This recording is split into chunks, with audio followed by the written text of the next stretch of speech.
Hey guys, sorry, still finishing up this one little thing. There we go. Um, okay, so welcome to the craziest school year in my 14 years in education. But wanted to, of course, introduce myself to those of you who are joining us remotely, and also, of course, wanted to just kind of give those of you that may be in class an opportunity to watch a video that you will need to get used to if you maybe miss instruction, or maybe if you're out, God forbid, due to COVID, or maybe just a regular sickness. So I'm just going to introduce myself, tell you a little bit about me, and then we're going to talk just real briefly about procedure, because of course I don't want to read things to you that you can obviously read yourself. There will be like a little quiz that I want you guys to take over the grading policies and the syllabus and such, so that um, I know that you've gone through it. And of course, if you have any questions, just please feel free to ask. Of course, you're utilizing this via Google Classroom, so if you are watching this, yay, you've successfully logged on to that, which of course is going to be a huge way that I communicate with you and you receive the correct resources for my class. So here we go. Who is Miss Latham? Well, you're staring at her. There are several Mrs. Lathams within Gatesville ISD, because Latham is one of those like big families here in Gatesville. So I am Mrs. Bonnie Latham, and I teach world history. The other Mrs. Latham here at Gatesville High School teaches ag. So there's a very big difference between the content that we teach. So if you are heading to ag, don't come to my class. I would not know how to teach that. So there's always kind of a joke that, like, don't go to Miss B Latham for ag. She don't know what she's talking about. So, of course, who am I? That's a loaded question. Just like if I were to come up to you and be like, define yourself, it would be a little difficult to do that just quickly. But I'm going to give you just a brief overview of kind of who I am. I was born March 25th, 1985 in Austin, Texas. I was born and raised, or not born, but raised in Pflugerville, Texas, just up the road from Austin. That is where I graduated from high school in 2003. Look at that cuteness. Growing up, I was into all the kinds of things that a lot of you are into. I played sports. I showed hogs for all 10 years through 4-H. I can mildly play the piano, and just did, all the stuff that kids do. I was very involved, and I enjoyed school. And there's all kinds of pictures of me when I was your age, so that, when I say that I understand, some of the struggles that you go through, I really do. I was there once. It's been a long time ago, but it happened. Okay, so as far as, one too far there. As far as college goes, I hold a bachelor's degree from Texas A&M University, College Station. Woo! And I have a degree in political science, which is just the college word for government. And then I have a minor, almost double major in history from Texas A&M. I went on after that to Tarleton State University, just up the road in Stephenville. And I hold a master's degree there in what's called liberal studies, but that just means that I can teach history at the college level, and I can also be an administrator in education if I wanted to. Married to this guy, Justin Latham. He is the Coryell County Road and Bridge Administrator, and he does all kinds of other stuff, but that's his main gig. So, and FYI, all the construction that's going on major state highways is not him. Okay, county roads is what he does, not state highways. So if you ever get frustrated with construction out on 84 or 36 or any of these other major roads, please don't come in yelling at me to talk to my husband, because I've actually had that happen before. Like, it's not his gig. So anyways, that is who my husband is. And then my world is not only him, but these two little munchkins. My son, Banks, is going into the 2nd grade this year. And then our daughter, Avi Ann, she is 2. She just turned 2 in June. So, you'll hear me talk about them a lot from time to time. I usually come in the morning, especially lucky first period. Y'all hear all kinds of little stuff due to just morning funnies and being a mom. So those are my babies. I am a breast cancer survivor. I know y'all are looking at me going, oh, but she's so young. And that's right, I am. But I was diagnosed at 30, so I was very young to be diagnosed with it. But I'm fine now. I beat it. I beat actually a lot of odds that were against me. And I know in the background you can see my Big Steen jerseys, and I've got 4 actually that I'm very proud of. But anyways, I'm healthy and I'm happy and I'm in remission, and I hopefully will stay that way. So just wanted y'all to know that about me as well, because I know there's, in every family, unfortunately, there's usually a cancer diagnosis or somebody that has struggled with that. So I understand what that is like as well.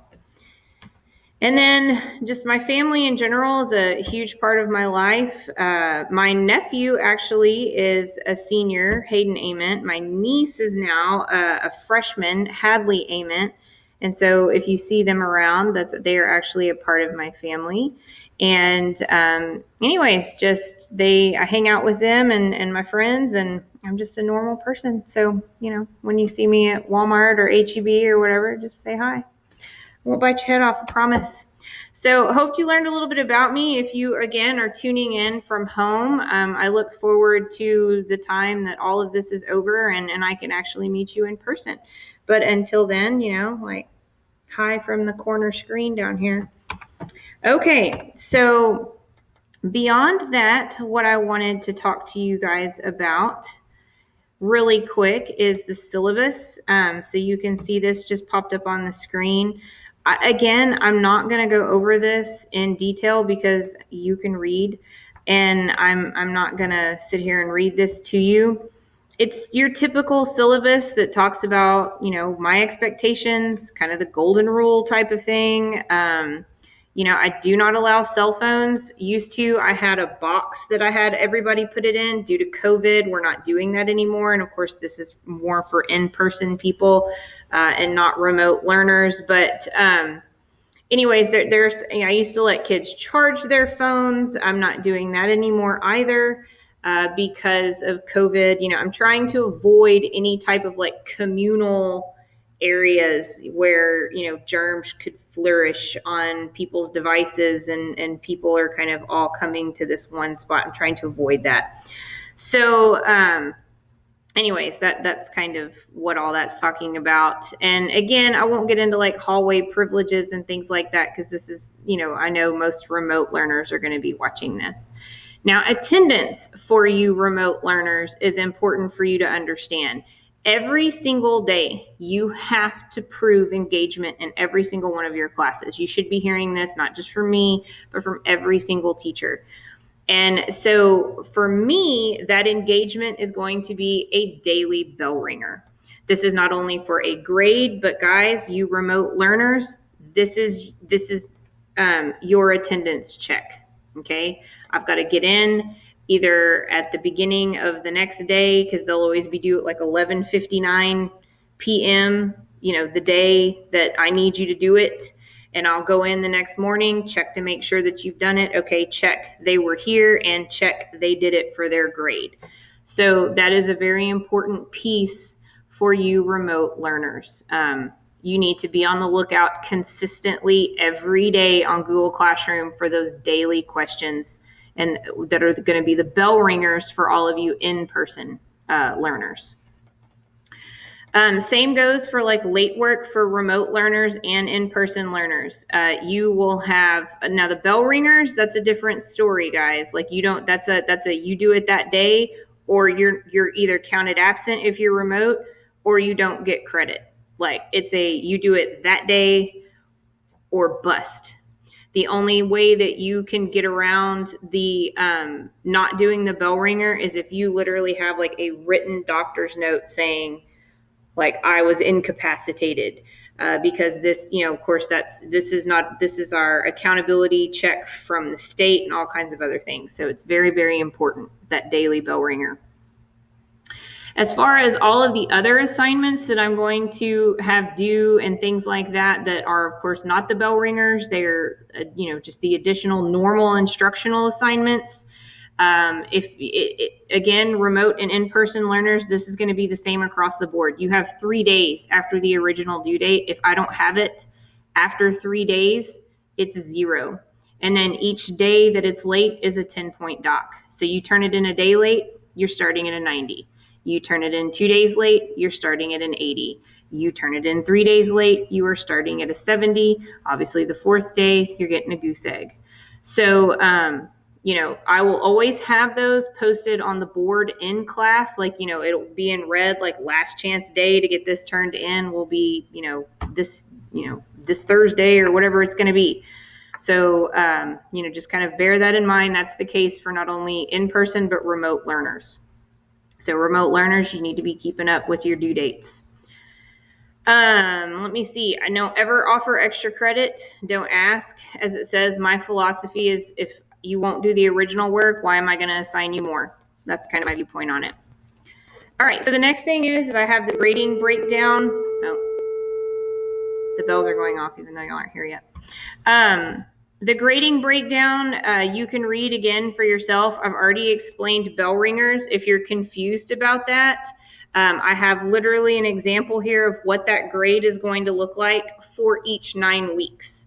So if you're kind of confused and going, I don't know what the crap she just talked about, there you go. There's your example. And of course, if you're still confused after you look at this, just shoot me an email. Notes are going to be a requirement. You've got to take notes, and it's going to behoove you to take notes because, of course, all of your assessments are going to be open note. You're going to have like this 24-hour window to complete your assessments because, of course, we have to be equitable between online learners and in-person learners. So, again, it's going to really help you out to have your notes.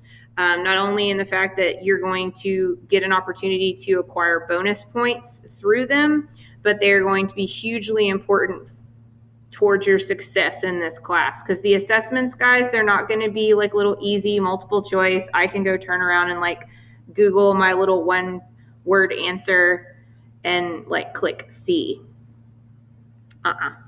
So, kind of be prepared for that. I put, again, an example of kind of what I will expect as far as what your note should look like. Obviously, I know there's also sometimes a learning curve with how to take notes. Again, please ask me for help. I'll be more than willing to help you. I've taken plenty of notes in my life. Okay, and so you can read through that. I've talked to you guys briefly about all of that. And I'm trying to think if there's anything else.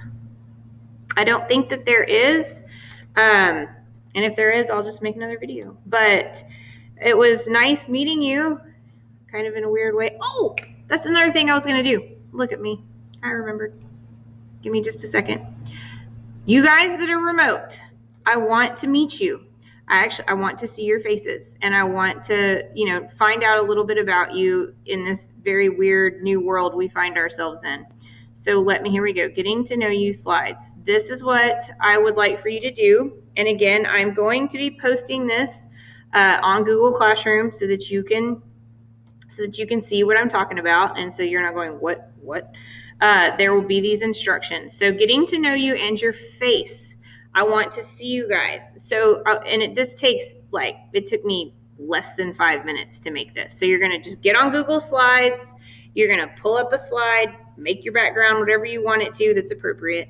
You're going to put a picture of you on that slide, again, without a mask. I want to be able to see your face.